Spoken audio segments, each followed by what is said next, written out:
paysannes de guerre, héroïques, elle aussi, de cœur haut, de bras fermes, la veuve paysanne à qui, depuis 20 mois, incombe les labours, les marchés, les charrois et le gouvernement tout entier de la ferme. Au début, on lui prend soudain ses 3 garçons, et 2 sont morts déjà, son valet de charrue et son berger. Sa fille, un instant couru, lui laisse ses marmots et repart sans façon.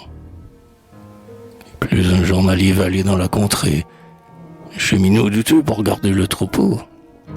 Mais la veuve n'a point plié sous le fardeau, car plus la tâche est rude et plus elle est sacrée. Repas des gens, repas des bêtes, basse-cour, la truite des brebis, 1 heure avant l'aurore, le lavoir, les oiseaux qui vont bientôt éclore, et pour se délasser, sommeil et labour. Car elle guide aussi la charrue et la herse, ses pieds dans des sabots et ses jupes au vent, à travers les guérets. Les corbeaux la suivant, dont le cri de malheur par instant la transperce. Il faut porter le lait au village lointain, faire aiguiser le soc et la pioche à la forge, aller moudre au moulin perdu dans quelques gorges, mettre le bois au four et la pâte au pétrin.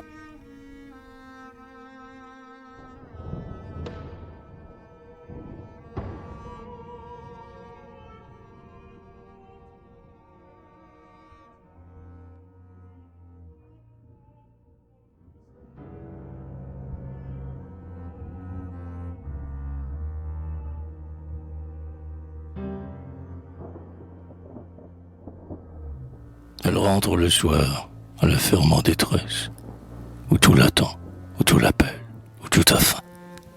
Les bêtes de provende et les marmots de pain, tous d'une voix connue et d'une âme maîtresse. Jette du grain, fermière, emplit les râteliers, rend l'agneau plaintif sa brebis implorante, verse à tes petits-fils la marmite odorante, prie ensuite avec eux pour les morts familiers.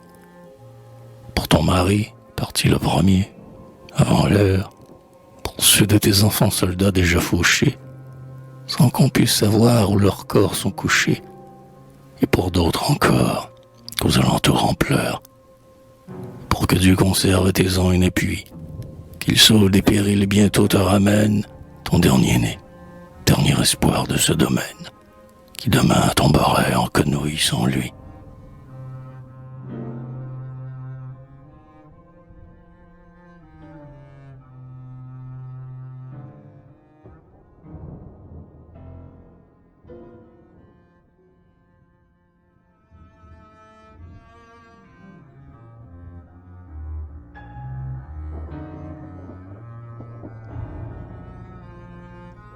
Puis, quand tous dormiront, marmots, vachers, servantes, toi, veille encore, reprise au raveau de débat, réponds à ton petit qui se morfond là-bas, dans la neige là-bas, la nuit à l'épouvante. Pleure enfin dans ton lit, jusqu'à ce que tes yeux sentent par le sommeil tarir leur source amère, et goûtent dans un songe un repos éphémère, qu'abrégera le coq d'un clairon furieux. Car déjà demain, lui aux vitres de la ferme, debout, fermière, il le tint si jusqu'à la fin, contre le deuil, l'absence et la terre et la faim, dans un combat dont nul ne peut prévoir le terme.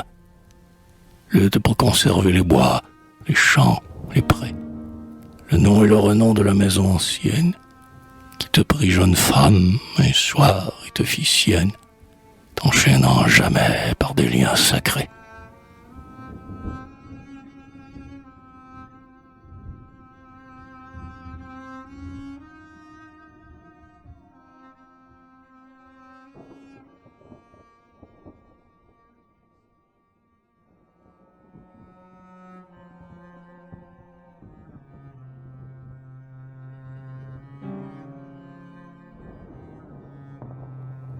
Plus grande que ne fut, certes, la veuve antique, Lucille et Pénélope en secret ourdissant, leur vaine étoile pour se garder à l'absent. Nous devons admirer, providence rustique. Aussi, quand nous aurons chassé l'envahisseur et que nous fêterons la sainte délivrance, je voudrais qu'on te mît, toi, mère ou veuve ou sœur, au milieu des héros, à la place d'honneur, gardienne du sol, paysanne de France,